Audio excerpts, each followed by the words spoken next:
국민과 소통하며 직접 민주주의를 실천하는 건 이재명 대통령의 오랜 정치 철학이자 국민주권 정부의 확고한 국정 운영 원칙입니다.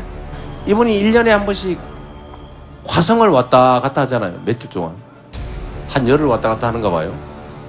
그리고 징을 하나 들고 다니면서 안녕하세요. 뉴스와 사람들입니다. 이재명 대통령의 강원도민과의 대화에서 김진태 발언을 자제시키는 장면이 널리 퍼졌고, 이에 국힘은 논평을 통해 내년 지방선거를 앞둔 시점에서 야당 인사에게만 발언 기회를 제한하는 듯한 행태다. 가짜 소통이다. 모두의 대통령은 허언이다. 철저히 자기 편 얘기만 듣겠다는 오만과 독선이다. 대통령의 독선적 태도를 경고한다. 관권 선거를 당장 중단하라며 개거품을 뭅니다. 강유정 대변인은 다음과 같이 밝혔습니다. 이날 행사에 배석했던 한 지자체장이 발언권을 요청한 데 대해 이 대통령은 도민들과 대통령이 대화하는 자리인 만큼 따로 대통령실에 문서를 보내달라 당부하고 주민들께 발언 기회를 돌렸습니다. 도민들의 목소리를 직접 듣는다는 행사 취지에 걸맞게 어려움 거름을 해주신 도민들께 발언 기회를 드린 당연한 조치입니다. 대통령 이하 공직자들은 이를 경청하는 게 마땅합니다. 이 대통령은 이미 지난 8월 1일 전국 17개 시도지사 간담회를 통해 지역 현안을 청취했고, 각 부처 장관들에게 후속 조치도 마련해 지시해 놨습니다. 도지사를 비롯한 지자체장들은 언제든 주민들의 의견을 청취할 수 있습니다. 국민과 소통하며 직접 민주주의를 실천하는 건 이재명 대통령의 오랜 정치 철학이자 국민주권 정부의 확고한 국정 운영 원칙입니다. 국민 목소리를 우선하는 대통령의 당부를 관권 선거로 호도하고 정쟁 소재로 삼으려는 일부 야당의 폄훼는 국민 통합에 역행한다는 사실을 주지하시기 바랍니다. 지자체장은 이재명 대통령이 지자체장이었던 시절처럼 충분히 타운홀 미팅 양식을 스스로 주최해서 그 도민 내지는 지자체 안의 의견들을 들을 권리와 의무도 있고 언제든 열 수 있습니다. 열 수 있음에도 불구하고 대통령과 국민들의 직접 소통하는 자리에 사실상 참석의 의무 내지는 초청의 의무도 없다고도 할 수 있습니다. 그럼에도 불구하고 그 의견들을 같이 경청하는 자리인데 이 부분에서 발언권을 과하게 주장하면서 여기에 또 일종의 또 프레임까지 덧보태는 것은 본래의 취지와 매우 어긋나는 것이다 라는 거고요. 그래서 본래 취지를 살리기 위해서 더 많은 분들, 시민들 그리고 도민들의 참석을 어떻게든 진작하는 것이 저희의 목표이고, 거기서 직접 소통의 자리를 잡는 것이지, 앞으로 비슷한 일들이 있다 할지언정 지자체장들은 타운홀 미팅 하시면 됩니다. 하셔서 거기서 직접 의견을 더 많이 들으시면 됩니다.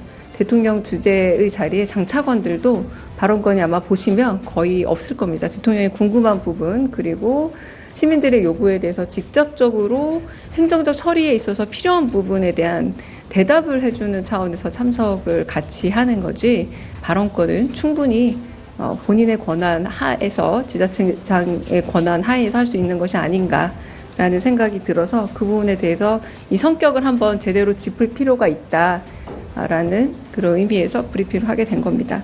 지자체장을 반드시 초청한다 혹은 초청하지 않는다라는 개념은 여기에 사실은 필수 조건은 아니기도 합니다. 그러나 오시겠다고 하실 때 충분히 오실 수 있는 자리를 만들어 두긴 하지만, 이 행사의 취지 자체가 시도지사는 그때 그 전에 저희가 3시간 넘게 점심시간 넘겨가면서까지도 또 의견도 듣고 그 자리에서 장차관들에게 이 부분에 대해서 어떻게 실행할 것이냐라는 그런 바로 행정적인 그런 조치까지도 취해진 회의들이 정기적으로 있기도 하고, 그리고 그 부분은 충분히 열려 있지만 대통령이 시민을 만나는 자리는 매우 쉽지가 않습니다. 근데 그런 부분에서는 당연히 시민의 의견을 먼저 듣는 것이 합당하다. 이 얘기를 제가 좀 드리고 싶은 거고요. 자, 그런데 이재명 대통령이 강원도를 비롯해 지역을 찾아 시민들의 말을 귀담아 듣는 진짜 목적은 따로 있습니다. 지난 5월 창원에서 당시 이재명 후보는 다음과 같이 연설합니다. 정조, 우리가 아는 정조 있지 않습니까? 정조는 정말로 백성을 그 당시의 입장에서는 사랑했지요. 애민군주라고 불렸죠. 그리고 실용적이었죠. 그래서 이분이 정말 동아시아 최고의 부흥을 이뤄냈어요. 이분이 당시에도 공무원들이 중요하잖아요. 관료, 사또, 이방이 중요하지 않습니까? 근데 이 사람들이 우리가 알기로는 조선에 온갖 부패 다 저지르지 않습니까? 탐학, 백성들 괴롭히고 뺏고 불공정하게 판결하고. 근데 이거를 간단하게 해결했어요. 어떻게 해결했냐? 이분이 1년에 한 번씩 화성을 왔다 갔다 하잖아요. 몇 주 동안. 한 열흘 왔다 갔다 하는가 봐요. 그리고 징을 하나 들고 다니면서 억울한 백성들이 있으면 와서 징을 치라고 허용을 했어요. 그러면 그 억울한 일을 당한 백성이 징이 한 군데 있는가 지키는 것도 아니고 왔다 갔다 하니까 와서 징을 치면 들어본단 말이에요. 그런데 이거를 소위 관아에 있는 그 사또나 이 관리들이 보고 어떻게 생각했겠어요? 만약에 자기가 누구의 땅을 뺏거나 불공정하게 판결을 냈거나 누구를 괴롭히거나 이 학정을 저질렀는데 그 사람이 쪼르르 달려가지고 임금 앞에 가지고 징치고 우리 사또가 이래 했어요. 이렇게 이러면 어떻게 되겠어요? 모가지 날아가겠죠? 이 1년에 한 번 그 징을 들고 왔다 갔다 하는 걸로 전국의 관리들의 부정부패를 깔끔하게 해결한 겁니다, 여러분. 이게 공직자가 하는 일입니다. 대통령이 하면 자세만 똑바로 하고 쳐다보기만 하고 길만 열어줘도 그런 일은 사라지죠. 자, 그러니까 이재명 대통령의 지방 방문은 곧 징을 치는 것이고 김진태는 딱 원님인 셈이지요. 이런 차원에서 다시 도민들과의 대화 장면을 보면 도민들은 강원도정에 대한 비판이 나올 때 김진태는 끼어듭니다. 대통령님, 강원도는 매년 8조, 9조, 이제는 10조 사상 최대 국비 확보라며 홍보에만 열을 올립니다. 그런데 도민들은 이렇게 말합니다. 그 많은 돈 다 어디 갔는데 왜 우리 삶은 그대로냐? 지사님은 좀 참으시죠. 우리 일단 도민들 얘기 듣는 세 분 좋은 얘기라서요. 한 가지만 좀. 나중에 하시죠, 나중에. 네네. 이건 우리 국민들 얘기 듣는 자리지 뭐. 네. 원주시 시설관리공단에서 시장과 이사장의 업무 추진비 때문에 엄청 문제입니다. 보신탕, 사철탕, 영양탕 90번 넘게 먹은 이사장의 업무 추진비에 대해서 아무도 뭐 얘기도 못합니다. 원주시에서 감사했는데 감사는 그냥 경고로 끝났고 주의로 끝났습니다. 저희 특히 삼척에서는 도서관도 없습니다. 아, 그래요? 예, 그게 참 저는 너무너무 놀라웠습니다. 도계 지역 쪽에는 도서관이 하나 있는데 삼척 시내에는 도서관도 하나 없습니다.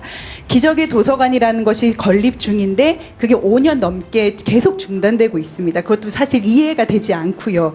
네, 대통령 제가 좀 간단하게 좀 말씀 좀 드리겠습니다. 아니요. 여기는 대통령과 우리 도민들이 대화하는 자리고 제가 물어볼 게 있으면 물어볼게요. 이게 이러면 전에 환경 규제 관련해서 묶여 있다가 지금 그것도 네, 통과했죠. 다 통과해서 이제 지금 착공을 했습니다. 착공했어요? 예. 착공은 했는데요. 네. 사실상 전기만 올려놓고 벌목도 못하고 가설삭도라는 것 자재를 나르기 위한 그것도 지금 못하고 있습니다. 우리 김진태 지사님 말씀을 좀 들으면 좋은데 오늘은 자리의 취지가 그런 게 아니어서 꼭 강원도 입장에서 하실 말씀이 있으면 대통령실로 따로 문서를 보내주시면 제가 한번 보겠습니다. 오늘은 우리 강원도민들과 제가 대화하는 자리이기 때문에 그 취지에 맞게 이해해 주시고요. 마무리해서 주민들의 질문 요구가 쇄도하는 모습은 그만큼 김진태 도정의 불만, 비판과 비례하겠지요. 발이 안 떨어지네. 아쉽습니다. 어디?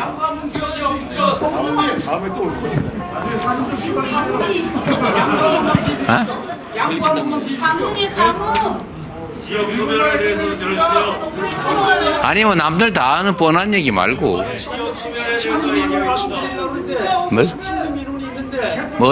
뭐 민원? 민원은 그냥 내세요. 저 서류로 내세요. 네. 죄송하지만 대통령님 다음 일정 때문에 마무리 발언을 청해 드려야 할 것 같습니다. 제가 지금 강원도를 또 와야겠다는 말은 김진태에겐 비수가 되어야 한다 이겁니다. 국힘은 이재명 대통령에 대한 부러움과 시기는 그만 부리고 김진태 도정의 사태 파악이나 먼저 하기 바랍니다. 이상 뉴스와 사람들이었습니다. 시청해 주셔서 감사드립니다.